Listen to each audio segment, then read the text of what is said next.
जिवंत आहे. यशया 55:11 मध्ये म्हटलंय की माझं वचन कार्य केल्याशिवाय परत पाठीमागे येत नाही, कारण की ते जिवंत आहे आणि ते सामर्थ्यशाली आहे. म्हणून आपण वचन जास्त वाचणार आहोत. मत्तयाचा 18वा अध्याय 11व्या वचनात दिलं. मत्तयाचा 18वा अध्याय 11 वचन, जे हरवलेले त्याला तारावयास मनुष्याचा पुत्र आला.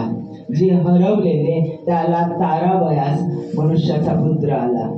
एजेकिएल याचा 34वा अध्याय 16वं वचन. एजेकिएल याचा 34वा अध्याय 16वं वचन, मी हरवलेल्यास शोधीन, मी हरवलेल्यास शोधीन, हाकलून दिलेल्यास परत आणेन, घायाळास पट्टी बांधील, जखमी जे झाले त्याला पट्टी बांधील आणि रोग्यांना बळ देईल.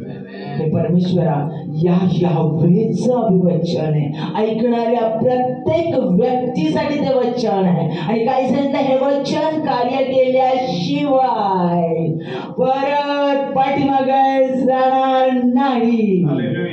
ह्याची पूर्ण खात्री आज प्रत्येक एक व्यक्ती देखील रिकामा जाणार नाही. एकूण एक व्यक्तीच्या ऐकणाऱ्या व्यक्तीच्या जीवनाला कोडीफोड आहे, ब्रेक थ्रू आहे, नवीन सुरुवात आहे. मत्तयाचा 15वा अध्याय 24व्या वचनात सांगितलंय, त्याने उत्तर दिले, इस्रायलाच्या घराण्यातील हरवलेल्या मेंढरांखेरीज इतर कुणाकडे मला पाठविलेले नाही. योहानाचा 6वा अध्याय 39वं वचन. योहान याचा 6वा अध्याय 39वं वचन, ज्याने मला पाठविले, ज्यानं मला म्हणजे पित्यानं मला पाठविले, येशू ख्रिस्ताला ज्यानं मला पाठविले त्याची इच्छा हीच आहे की त्यानं मला जे दिले त्यातून मी काहीच हरवू नये, त्यातून मी काहीच हरवू नये, तर शेवटच्या दिवशी ते उठवावे. 20 वर्षांनी पास्टर शारोन या ठिकाणी आले. त्यांनी काय विचारलं तुम्हाला, कोण कोण मला ओळखणार आहे? त्यांची नजर फक्त शोधत होती, तो आहे का, ती आहे का, हे आहे का. कारण जे परमेश्वरात आलेले ते हरवलेले नको, ते मला दिसतात का, ते आहेत का त्याच ठिकाणी. लक्षात घ्या, तर परमेश्वर या येशू ख्रिस्त जिवंत देव, त्याला प्रत्येक आत्म्याबद्दल किती ओढ असेल विचार करा.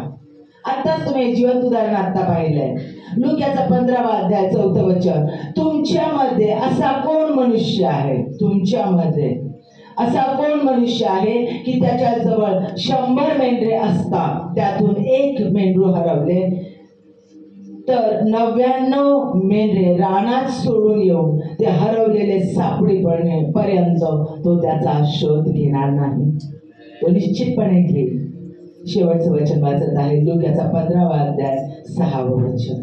मग घरी येऊन तो मित्रांना सापडल्यानंतर, ज्याला त्याचं ते मेंढरू सापडेल 99 मधला 100 मधलं एक 100वा मेंढरू ज्यावेळेला त्याला सापडेल त्यावेळेला तो येईल आणि काय म्हणेल, घरी येऊन मित्रास व शेजारच्यांना एकत्र बोलवून त्यांना म्हणतो, माझे हरवलेले मेंढरू सापडले आहे, म्हणून माझ्याबरोबर आनंद करा, म्हणून माझ्याबरोबर आनंद करा.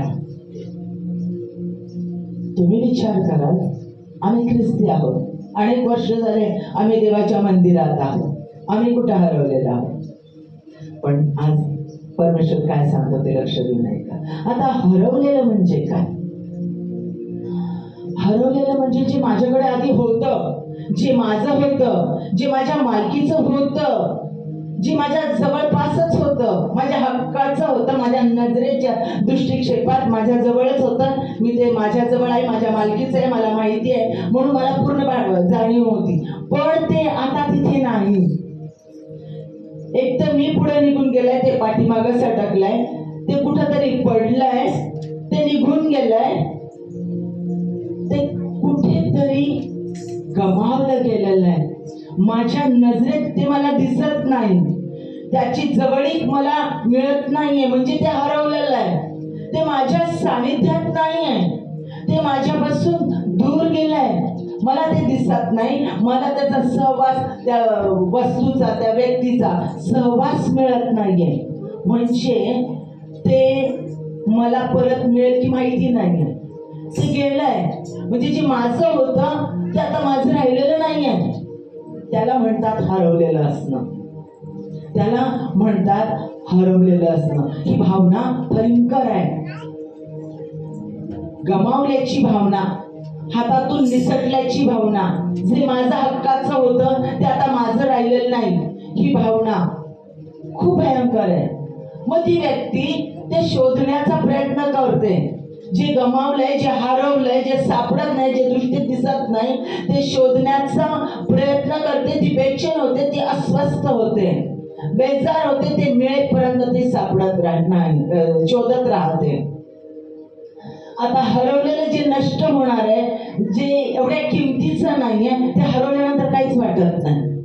पण आपण हरवलेलं कोणतं शोधतो? ज्याला काहीतरी मोल आहे, त्याला किंमत आहे. कागद, एखादा कोरा कागद हरवला तर काहीच वाटत नाही. पण ती 500ची नोट जर हरवली, छोटासाच कागद आहे, पण ती मौल्यवान आहे.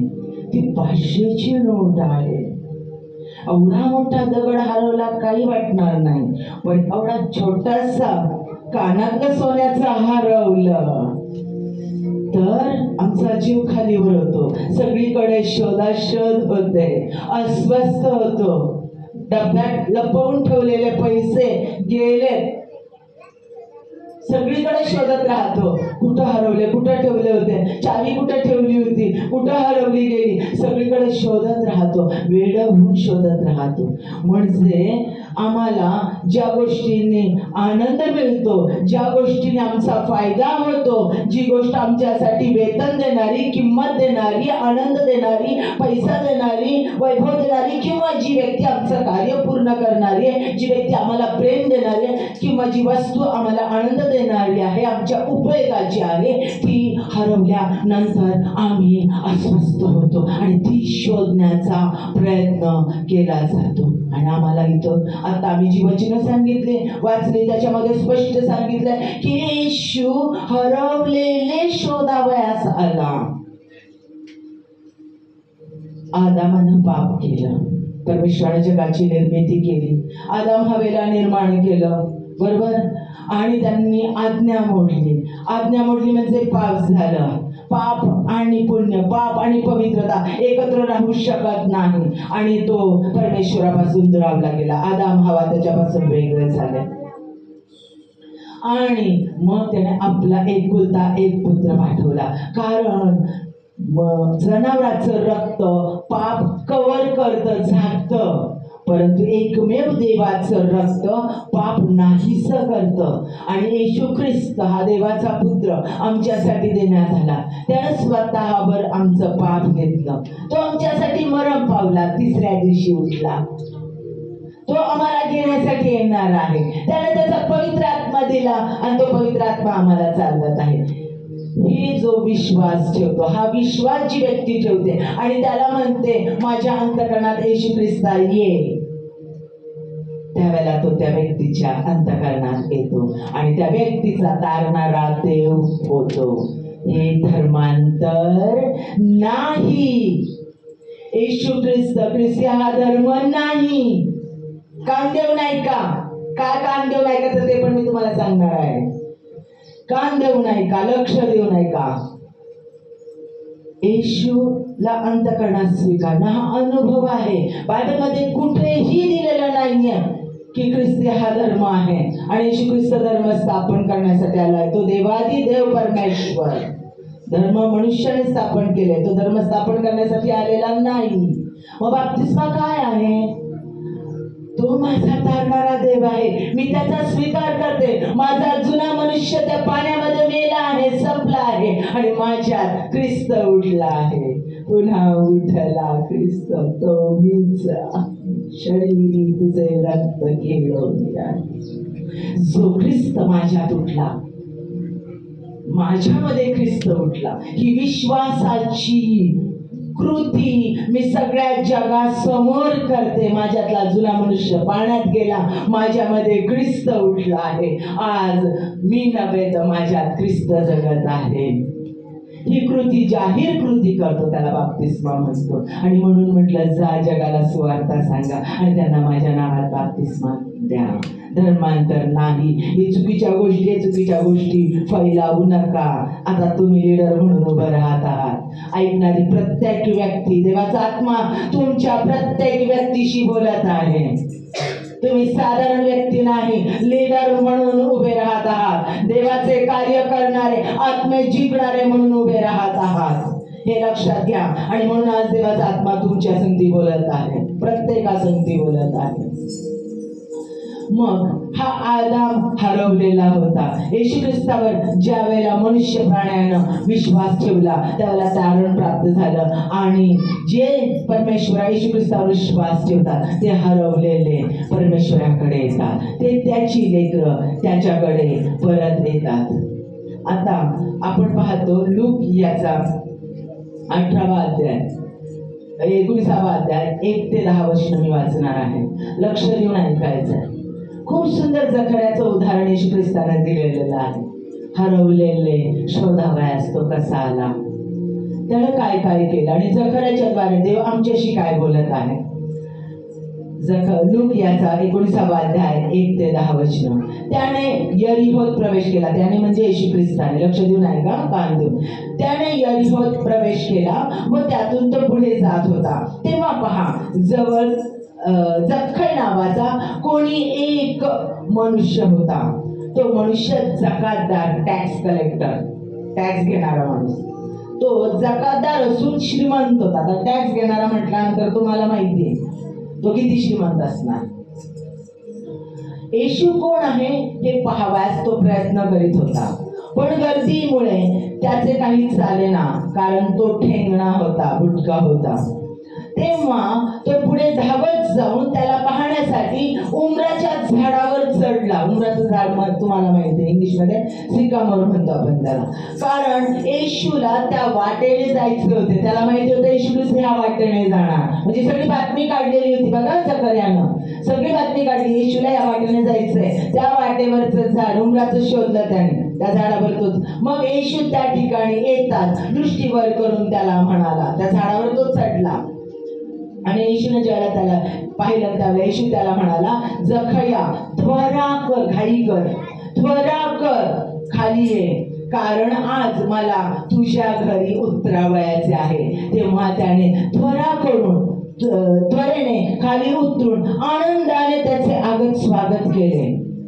हे पाहून सर्व लोक कुरकुरू लागले, चिडले की पापी मनुष्याच्या घरी हा उतरावयास गेला आहे. तेव्हा जक्खै उभा राहून प्रभूला म्हणाला, प्रभूजी पहा, मी आपले अर्धे द्रव्य म्हणजे पैसा, प्रॉपर्टी, अर्धे द्रव्य दारिद्र्यास देतो, गरीब लोकांना देतो. आणि जे अन्यायाने कोणाचं मी घेतलंय ना त्यांचं मी 4 पटीने देतो. येशू ख्रिस्ताने काय सांगितलं होतं, काही बोललं होता, हे त्याने स्वतः सांगितलं. येशूने त्याला म्हटले, आज या घराला तारण प्राप्त झाले आहे, कारण हाही अब्राहमाचा पुत्र आहे. मी तुम्हाला एक्सप्लेन करून सांगते. कारण मनुष्याचा पुत्र हा हरवलेले शोधावयास व तारावयास आला आहे. खूप सुंदर कथा सांगितली, पण ह्याच्याद्वारे देवाचा आत्मा तुमच्याशी बोलत आहे. जकर्या हा टॅक्स कलेक्टर होता, जकातदार होता, टॅक्स गोळा करणारा होता. वास्तविक जकर्या जन्मानं यहुदी माणूस, ज्यूविश होता. जे इस्रायल लोक आहेत ना, तो इस्रायली यहुदी होता. तो यहुदी होता, पण तो रोमन लोकांच्या अधिपत्याखाली काम करत होता. या रोमन लोकांनी यहुदी लोकांवर वर्चस्व केलं होतं आणि रोमन लोक त्यांचा छळ करत होते. रोमन लोकांचं साम्राज्य त्यांना नको होतं आणि त्यांना माहिती होतं मसाया येणार आणि त्यांची सुटका करणार. आणि हा जो जकर्या होता हा यहुदी असताना हे शत्रू जे रोमन लोक आहेत त्यांची चाकरी करत होता, त्यांची कामं करत होता आणि त्यांना ह्या यहुदी लोकांना पिळून घ्यायचा, त्रास द्यायचा, त्यांच्याकडून पैसे लुबाडायचा, टॅक्स लुबाडायचा आणि रोमन लोकांना द्यायचा. आणि टॅक्स गोळा करणारे अर्धा स्वतःच्या पिशवीतही टाकतात, तुम्हाला चांगलं माहिती. आणि त्या जुन्या काळामध्ये अशा लोकांचा प्रचंड राग यायचा, खूप राग यायचा. कारण जर टॅक्स जर दिला नाही तर त्यांना कैदेमध्ये टाकलं जायचं आणि रोमन लोक हे चाबूक घ्यायचे, त्या चाबकाला खिळे लावलेले असायचे, त्यांना मारायचे आणि तसे विभट झालेले त्यांना कामगार गुलाम म्हणून वर्षानुवर्ष वापरायचे. इतका वाईट छळ टॅक्स साठी चाललेला असायचा. त्याच्यामुळं ह्या टॅक्स कलेक्टर जे होते ना, जे टॅक्स गोळा करणारे होते, जकातदार होते, त्याचा लोकांना खूप राग होता. पापी, दुष्ट, घाण, वाईट लोक म्हणून त्यांच्याकडे बघत होते. आणि हा जकर्या यहुदा वंशातला आणि तो टॅक्स कलेक्टर म्हणजे जकातदार होता. आता हा जकातदार होता, टॅक्स कलेक्टर होता. त्याला माहिती होतं लोक त्याचा तिरस्कार करतात, कितीतरी लोक त्याला टळटाळ देत असतील, शाप देत असतील, तो स्वतःच्या कानाने ऐकत असेल. तू काय फुकट श्रीमंत झालाय का, फुकटचं मिळवलाय, लोकांचा टळटाळ घेतलाय, गरिबांची हाय खाल्ली, लोक त्याला चिडून चिडून म्हणत असणार आहे. तू काय आमचा यहुदी नाही आहेस, तू आमच्याच लोकांना छळतोस, असं म्हणून सगळे त्याला टळटाळ देत असणार. कोणी त्याच्याशी ती बोलत नव्हतं. म्हणजे जकर्या हा श्रीमंत होता, रोमन साम्राज्यात त्याला मान होता, परंतु तो अंतःकरणात दुःखी होता. एम्प्टीनेस त्याच्यात होता, त्याच्यामध्ये अपराधाची भावना होती. तो जाणून होता तो कोण आहे आणि तो काहीतरी मिळवण्याचा प्रयत्न करत होता. आणि हा यहुदी वंशातला येशू ख्रिस्त आहे आणि तो मसीहा म्हणून ह्या लोकांनी जाहीर केलाय आणि तो अनेक चमत्कार करतो. हे त्यानं ऐकलं होतं. 4,000, 5,000 त्याने जेवण घातले हे त्यानं ऐकलं होतं, कारण तो तिथंच राहत होता. त्यानं ऐकलं, त्याने लंगड्यांना लोळ्यांना बरं केलं. त्यानं ऐकलं होतं की अशुद्ध शक्ती त्याने काढून टाकली. त्यांनी हेही ऐकलं होतं की व्यभिचारी स्त्रीला पकडल्यानंतर दगडमार करत असताना मरेस्तोवर येशू ख्रिस्ताने तिला सोडवलं. हे त्याने ऐकलेलं होतं. त्याने हेही ऐकलेलं होतं मत्तई ज्याला लेवी म्हटलेलं होतं आधी, आणि तो जकातदारच होता, तोही यहुदीच होता. आणि त्या यहुद्याचं त्या जकातदाराचं तारण झालं, तो येशूचा मत्तई म्हणून शिष्य झाला. पुढे त्यांनी गॉस्पल लिहिलं, शुभवर्तमान लिहिलं. मत्तई याचं शुभवर्तमान लिहिणारा मत्तई हा लेवी होता, जकातदार होता. मग हे त्यानं ऐकलेलं होतं की येशूच्या सानिध्यात पापी लोक बदलत आहेत. आशा होती अंतःकरणामध्ये, आशा होती त्याला, आणि त्या आशेनं तो त्या झाडावर चढला. कारण तो समाधानी नव्हता, कारण तो आनंदी नव्हता, कारण तो त्याच्याच आप्त लोकांना, त्याच्याच लोकांना छळत होता. आणि काहीतरी त्याला अपेक्षा होती, कुठेतरी मला सुटका, कोणीतरी मला स्वीकारेल, कोणीतरी मला बदलवेल, या अपेक्षेने तो त्या झाडावर चढलेला होता. लक्षात घ्या, यहुदी लोकांनी त्याला नजरेनं, त्याला संबंधानं टाकून दिल्यासारखा तो होता.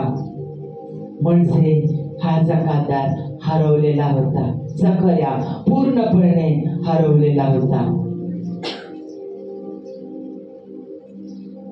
तरी पण त्याला त्या झाडावर चढून येशूला पाहण्याची इच्छा होती.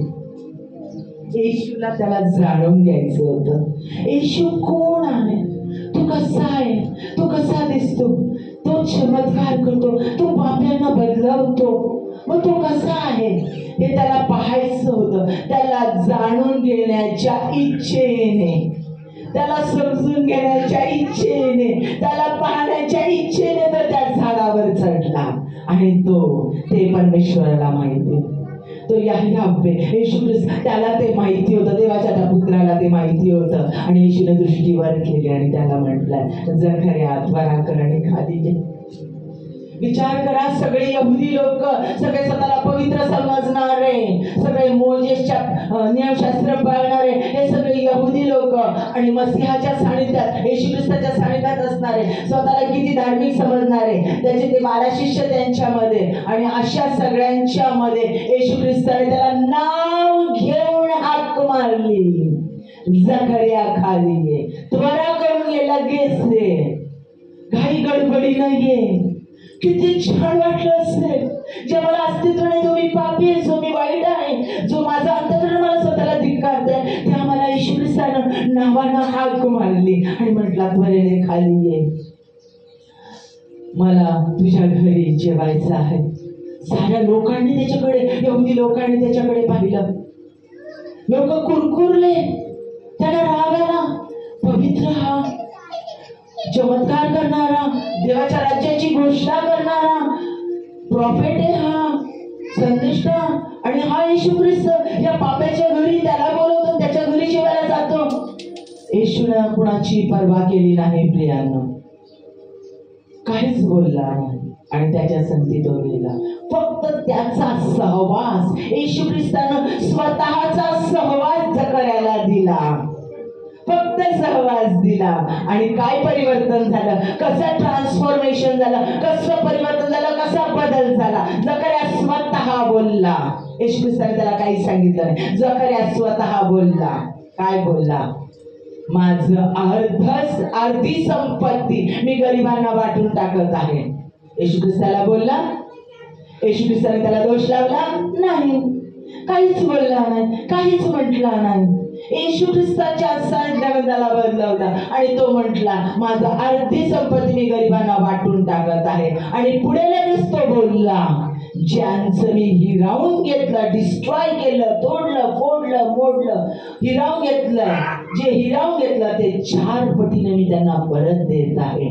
म्हणजे मी त्यांची पुनर्स्थापना करत आहे, त्यांचं रिस्टोरेशन करत आहे.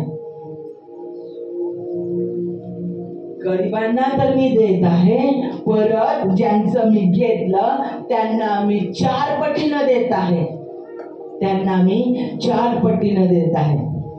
त्याने हे लोकांच्या समोर बोलला तो, म्हणजे त्याला ते करावंच लागणार होतं. लोकांच्या समोर येशू ख्रिस्ताला तो बोलला, जाहीरपणे बोलला. आणि जाहीरपणे येशू ख्रिस्ताने सांगितलंय, आज जकर्याच्या घराला तारण प्राप्त झाला आहे, आज जकर्याच्या घराला तारण प्राप्त झालेलं आहे. माझ्या प्रियांनो, मग देवाचा आत्मा आज आम्हाला या जकर्याच्या द्वारे काय सांगत आहे? सगळ्यात मोठ्या गोष्टी शिकवत आहे. पहिली गोष्ट आम्हाला शिकवत आहे आपल्या अपराधांची जाणीव. मी चूक केली, मी पाप केली, मी त्रास दिला, मी भांडलो, मी माझ्या सासूचा अपमान केला, मी सासऱ्याचा अपमान केला, मी माझ्या नवऱ्याचा, ज्याला स्वामित्व दिलेलं आहे परमेश्वरानं. स्त्री किती शिकली, किती मोठी झाली, किती मोठ्या हुद्द्यावर असली तरी देखील परमेश्वरानं पतीला स्वामित्व दिलेलं आहे. आणि त्या स्त्रीला ती त्याची मदतगार आहे म्हणून तिला संगती ठेवायला लावलाय, पायाखाली नाही. बरोबर आहे. आणि मग आमच्याकडून अशा चुका होत राहतात. ज्या स्त्रीकडून आपल्याला पती प्राप्त झालाय त्या स्त्रीचा अपमान आम्ही करतो, जलस करतो, तिच्या अधिकाराखाली राहायला नको म्हणतो. सासूबद्दल आमच्या मुखातून शब्द जातात, जे तिचं गर्भाशय देवाने आशीर्वादित केलं, त्या गर्भाशयातून आपल्याला नवरा दिलेला आहे, तरी देखील आम्ही ह्या गोष्टी विसरतो. आणि सैतान तेच करायला आलाय, त्याला तेच पाहिजे आहे. तो तुटफूट निर्माण करतो. आम्ही सन्मान करणं, क्षमा करणं, प्रेम करणं, ह्या गोष्टी आम्ही केल्या पाहिजे. त्या आमच्याकडून होत नाही, कळत न कळत आमच्याकडून चुका होतात. पण जर आम्हाला त्या चुकांची जाणीव होत असेल तर आम्ही परमेश्वराचे धार्मिक लोक आहोत. कारण चुकांची ज्या वेळेला आम्हाला जाणीव होते, त्यावेळेला ज्या व्यक्तीला चुकांची जाणीव होते ती व्यक्ती बदलते. जिला चुकांची जाणीव होत नाही ती व्यक्ती कधीच बदलू शकत नाही. त्याच व्यक्तीला दुर्जन म्हटलं जातं, त्याच व्यक्तीला दुर्जन म्हटलं जातं. जी व्यक्ती बदलते, जिला आपल्या चुकांची जाणीव होते, जाणीव झाल्यानंतर ती व्यक्ती पश्चातापी होते आणि परमेश्वराकडे येते. आमच्या चुकांची जाणीव आम्हाला होणं अत्यंत गरजेचं आहे. जकर्याला अपराधाची भावना होती, चुकांची जाणीव होती, लक्षात घ्या. आणि म्हणून तो येशू ख्रिस्ताला शोधत होता. दुसरी गोष्ट, त्याच्यामध्ये बदलण्याची इच्छा होती. आमच्यामध्ये बदलण्याची इच्छा असली पाहिजे. होय, मी चुका करते, होय माझ्याकडून चुकलेलं आहे, होय माझ्यामध्ये दोष आहे, मला बदलायचं आहे, मला बदलायचं आहे, कारण मला उत्तम व्हायचं आहे. ज्याला आमचे दोष दिसतात, आमच्या पास्टरकडून, आमच्या जवळच्या व्यक्तीकडून, आमच्या नवऱ्याकडून, सासूकडून, आमच्या बहिणीकडून, आमच्या सुनेकडून, आमच्या लेकरांकडून आम्हाला कधी कधी आमचे दोष दिसतात. कधीतरी लेखन होतात, आई का तू खूपच किरकिर किरकिर करतेस, खूपच बडबड करतेस, एवढं पण नको ना करू. मग आम्ही म्हणतो नाही नाही आता बायको आली आहे ना, त्याला आता माझं बोलणं किरकिर किरकिर लागणार. आम्ही स्वीकारत नाही. पण कुठेतरी आम्ही चुकतोय. ह्याच्या वेळेला आम्ही म्हणतो होय मुलगा म्हणतो तिथं कुठेतरी चुकत असेल. परमेश्वरा जर मी चुकत आहे तर मला बदला. ती इच्छा बदलण्याची इच्छा ज्या व्यक्तीला, त्या व्यक्तीवर परमेश्वर प्रचंड प्रेम करतो. प्रचंड. त्याच व्यक्तीचा उपयोग तो त्याच्या कार्यासाठी करून देतो. लक्षात घ्या, ज्या व्यक्तीला आपल्या चुकांची जाणीव होतो परमेश्वराकडे येतो. ज्या व्यक्तीला आपल्याला बदलण्याची इच्छा आहे असं म्हणून तो परमेश्वराकडे येतो. अजूनही माझ्या चुका आहेत, अजूनही माझ्यात दोष आहेत. देवाचे कार्य करणारी कोणतीच व्यक्ती जगातली परिपूर्ण नाही. कोणीच नाही परिपूर्ण. जॉयस मेयर असू दे, बेनेहिन असू दे, कोणी मोठे देवाचे संदेश असू दे, कोणीही असू दे, फक्त परमेश्वर तेवढाच परिपूर्ण आहे. आणि तो आम्हाला परिपूर्णतेकडे नेतो ज्यावेळेला आम्ही त्याला स्वीकारतो त्यावेळेला. मग आमच्यामध्ये बदलण्याची इच्छा असली पाहिजे. तिसरी गोष्ट म्हणजे त्वरित कृती त्यानं केली. त्वरित, क्षणात. तो क्षणात त्वरित वरती चढला येशूला पाहण्यासाठी. इच्छांतरणात झाल्याबरोबर तो त्वरित वरती चढला.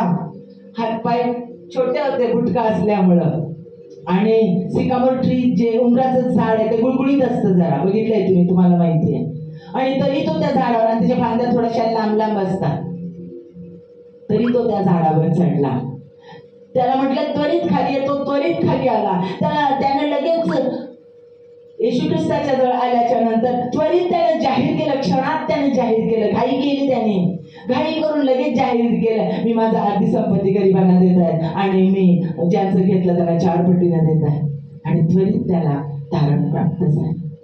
विलंब नकोय देवाच्या कार्याला. देवासाठी ज्यावेळेला आम्ही डिसिजन घेतो, देवासाठी आम्ही निर्णय घेतो, देवासाठी कार्य करण्यासाठी ज्याला आम्ही उभे राहतो, त्यावेळेला आम्ही विलंब लावणार नाही. सिस्टर, तुम्हाला खूप मोठ्या कार्यासाठी देवाने निवडलेलं आहे, खूप मोठ्या कार्यासाठी. तो तुमचं अंतःकरण जाणत आहे आणि त्यानं तुम्हाला निवडलेलं आहे त्याच्या कार्यासाठी. तुमच्या अंतःकरणातली ओढ त्यानं पाहिलेली आहे. तुम्ही देवाची सेवी म्हणून प्रखरपणे उभं राहत आहात. हालेलुया. आता पुढे आनंदाने बदलला, पूर्णपणे बदलला. तो त्याला येशू ख्रिस्ताने सांगितलं नाही जाहीर कर. त्याला येशू ख्रिस्ताने म्हटलं नाही तू तुझं गरिबांना दे. तो स्वतः आनंदाने बदलला. आनंदाने त्याने जाहीर केलं. स्वतः कंट्रोल राहिला नाही त्याचा. त्याला सांगताना लाज वाटली नाही की मी ज्याचं घेतलं, ज्याचं लुटलं, ज्याचं चोरलं, ज्याचं लुबाडलं त्याचं मी 4 पटीनं देत आहे म्हणून. त्याला लाज नाही वाटली. त्याने त्वरित जाहीरपणे आनंदाने ह्या गोष्टी केल्या. आम्ही जी कृती येशू ख्रिस्तासाठी करतो ती पूर्ण आनंदाने करतो. आम्ही स्तवन करतो त्यावेळेला आनंदाने केलं पाहिजे. चेहरा पडलेला असताना स्तवन नको आहे. देवाधिदेव परमेश्वर, राजाधिराज परमेश्वर यामुळे त्याचं स्तवन करतो. मी स्तवन करताना हसून नाचून गाऊन त्याचं स्तवन करेल, उभं राहून त्याचं स्तवन करेल, नाचेल मी, आनंदाने त्याचं स्तवन करेल. मला हे देवाने शिकवलंय. मी गेले त्याच्यात खूप वाईट परिस्थितीतून गेलेले, खूप वाईट परिस्थिती. मी जिवंत आहे तुमच्यासमोर. हे खूप मोठे परमेश्वराचा चमत्कार आहे.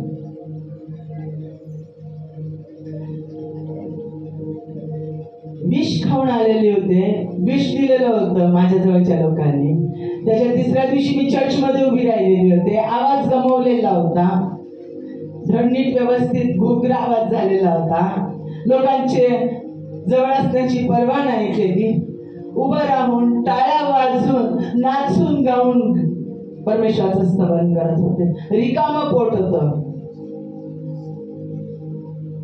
किती महिने किती वर्ष उपास करत होते तेच माहित नव्हतं. आणि नाचून गाऊन परमेश्वराचं स्तवन करत होते आनंदाने. हे देव शिकवतो आम्हाला. त्याला हे आवडतं. कारण जिवंत यावेचं स्तवन आपण करतो.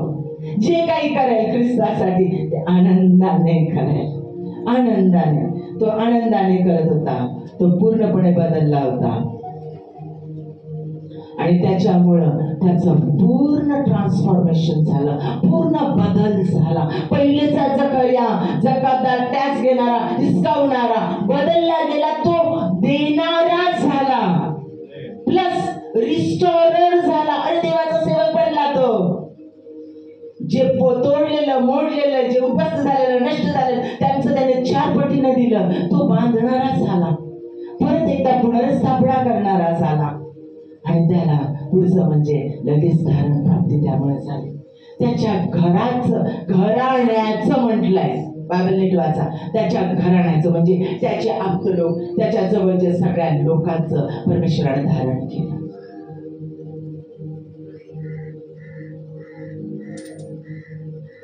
आता पहिलाच प्रश्न, हे परमेश्वर आज मला का सांगत आहे? हे परमेश्वर आज मला का सांगत आहे? देवाचं वचन आहे, येशू ख्रिस्ताने सांगितलेलं आहे, जसं मी आहे तसे तुम्ही व्हावे. कान देऊ नाहीत का? जसा मी आहे तसे तुम्ही व्हावे.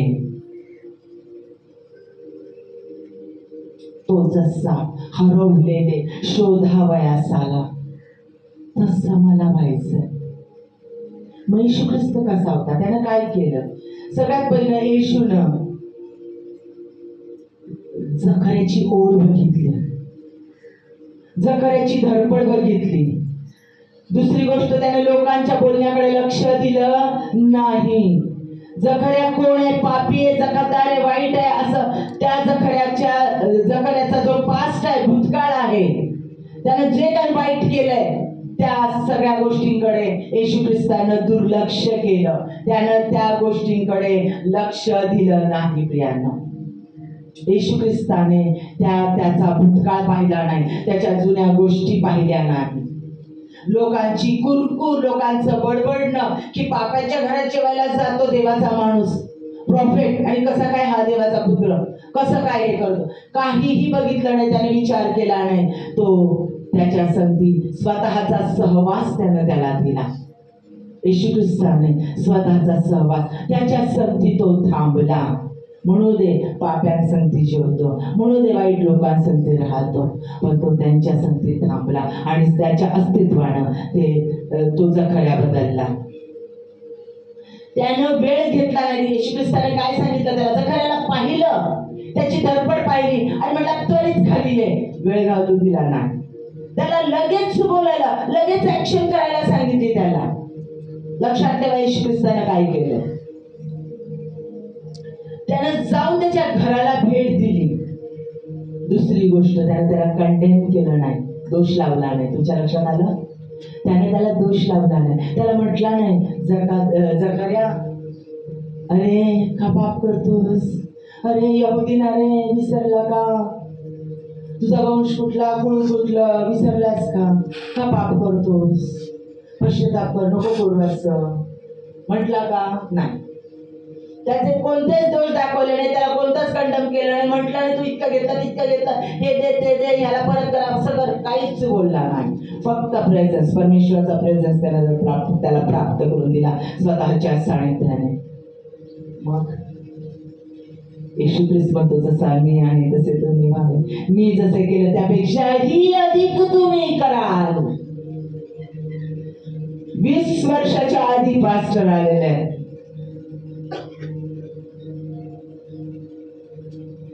मी ज्यावेळेला बसले त्यावेळेला परमेश्वराने मला सांगितलं, या चर्चच्या बाउंड्रीज एक्सटेंड कर, वाढव.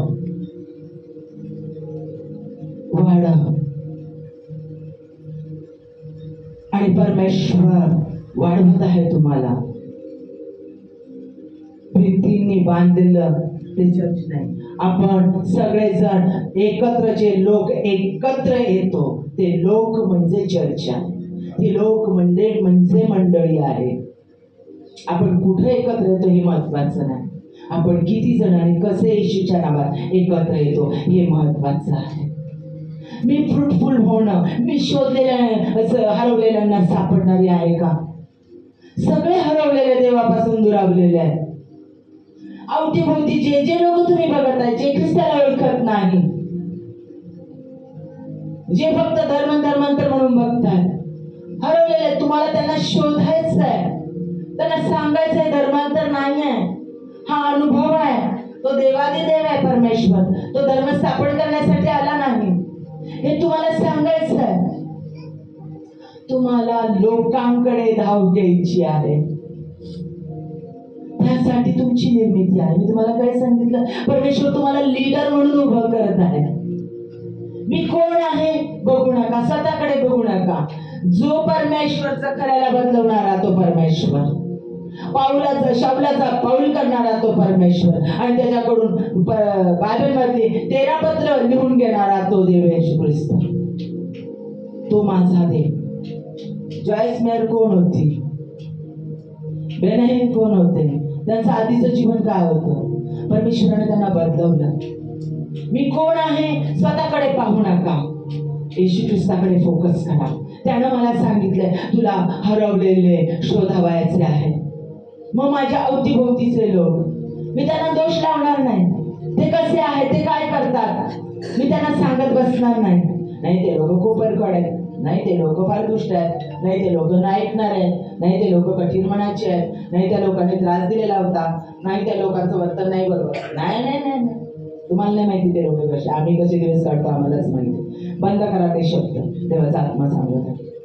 जकर्या कसा होता, क्रूर होता, क्रूर क्रूर क्रूर, दया माया नव्हती त्याला, क्रूर होता.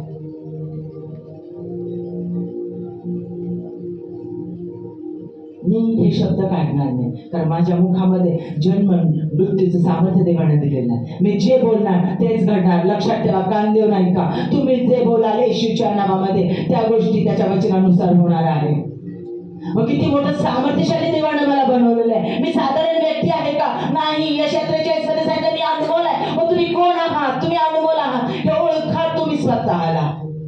देव जर मला लीडर बनवते, 2 मिनिटं डोळे बंद करा आणि स्वतःला सांगा मी एक देवाचे लीडर, अनेक आत्मे जिंकणारा आणि जिंकणारी परमेश्वर बनवते. स्वतःच्या छातीवर हात ठेवा आणि म्हणा स्वतःला, म्हणा, डोळे बंद करा आणि विश्वासानं म्हणा, कारण तो देव अशक्य गोष्ट शक्य करणारा परमेश्वर आज तुमच्या संगती बोलत आहे. कारण आपण प्रार्थना केली, कोणती व्यक्ती आमच्याशी बोलू देऊ नको, तो तुझा पवित्र आत्मा आमच्याशी बोलू दे. आणि देवाचा पवित्र आत्मा तुम्हा प्रत्येकाची भेट घेत आहे, आणि देवाचा पवित्र आत्मा तुम्हा प्रत्येकाशी बोलत आहे, आणि देवाचा आत्मा तुम्हाला सांगत आहे तुला हरवलेलं शोधायला जायचंय, तुला लीडर बनायचं आहे, आणि एक आत्मदेवाच्या राज्यात तुला आणायचं आहे. तू साधारण नाही, तू माझ्या दृष्टीने अनुभवलं आहे. आज मी तुझी जकर्यासारखी भेट घेत आहे आणि तुला सांगत आहे तुला रिस्टोरर बनवत आहे.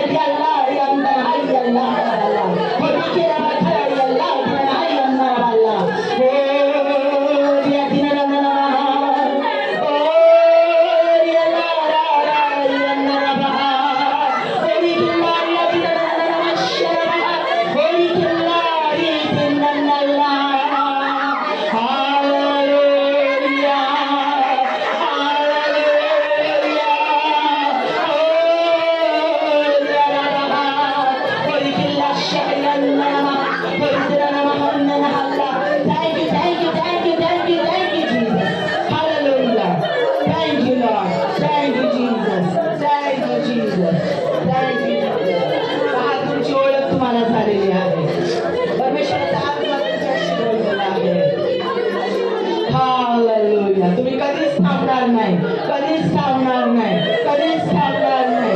ऐकणाऱ्या व्यक्तीने आज लिहून ठेवा, तारीख लिहून ठेवा, कारण येशू ख्रिस्ताची वाणी आहे, कोणत्या स्त्रीची वाणी नाही, कोणत्या व्यक्तीची वाणी नाही.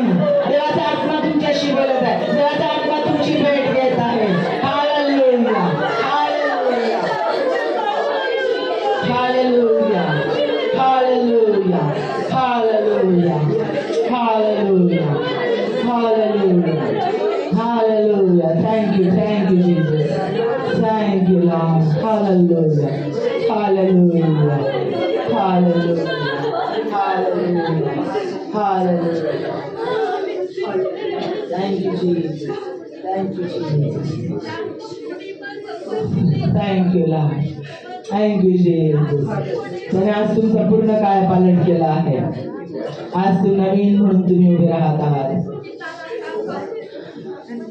आता देव सांगत आहे, ज्या ज्या लोक तुमच्या सानिध्यात येतील त्यांचे दोष पाहू नका, त्यांना दोष देऊ नका, ते कसे आहे पाहू नका, देव त्यांना बदलेल हे पहा. दुसरी गोष्ट, त्यांना तुच्छ लेखू नका. कुणाचं राहणीमान, कुणाची स्टाईल, कुणाचा पेहराव हे पाहून त्यांना बदलवण्याचा प्रयत्न करू नका. जसे ते आहे तसे स्वीकारा. जसे ते लोक असतील, जसे अवतारात असतील, जसे ते आहे तसं त्यांना स्वीकारा. त्यांचा न्याय करून घेऊ नका. त्यांना समजून घ्या. देवाचा आत्मा तुम्हाला सांगत आहे. तुमच्या अवतीभोवती लोक दिलेले त्यांना समजून घ्या. त्यांच्यावर प्रीती करा. त्यांच्यावर प्रीती करा. त्यांना तुमच्यातून येशू ख्रिस्ताची प्रीती दिसू द्या. कारण तुम्ही हरवलेले शोधणारे आहात. तुमच्यातून ख्रिस्ताची प्रीती त्यांना दाखवा. देवाचा आत्मा सांगत आहे. त्यांना जवळ घ्या. त्यांच्या डोक्यावर हात द्या. त्यांचं सांत्वन करा. तुमच्यातली प्रीती त्यांना दिसू द्या. तुमच्यातला ख्रिस्त, परिवर्तन करणारा ख्रिस्त, जीवन देणारा ख्रिस्त, पापापासून मुक्तता देणारा ख्रिस्त, रोगापासून आरोग्य देणारा ख्रिस्त. तो कोण आहे का? यावे जवानीसी जवरोहे, जवरोहेगा तुमच्यात आहे. जीवन देणारा देव तुमच्यात आहे. हे लोकांना सांगा, दिसू द्या. त्यांच्या जवळ जा. देव म्हणतो थांबू नको. जा जा, धाव धाव धाव धाव.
Amen. Thank you, Jesus. Thank you, Holy Spirit. Hallelujah. पवित्र परमेश्वर, आम्ही तुझा धन्यवाद करतो, आम्ही तुझा आभार मानतो. बाबा, आमची प्रार्थना तू ऐकली आणि कोणती व्यक्ती आमच्याशी बोलली नाही, तो तुझा पवित्र आत्म्याने आमची वेळ घेतली. तुझा पवित्र आत्मा आमच्याशी बोलला आणि ऐकणाऱ्या प्रत्येक व्यक्तीच्या जीवनामध्ये बाबा तू ब्रेक थ्रू दिला आणि लीडर, स्पिरिच्युअल लीडर म्हणून तू त्याला तयार करत आहे, उठवत आहेस, हरवलेले शोधण्यासाठी त्यांची नियुक्ती तू केलीस. याबद्दल धन्यवाद देते, धन्यवाद देते, धन्यवाद देते. तुझा आभार मानतो, तुझी उपकार स्तुती करतो बाबा परमेश्वर. येशूच्या नावात मागतो म्हणून थाय. आमेन, आमेन, आमेन.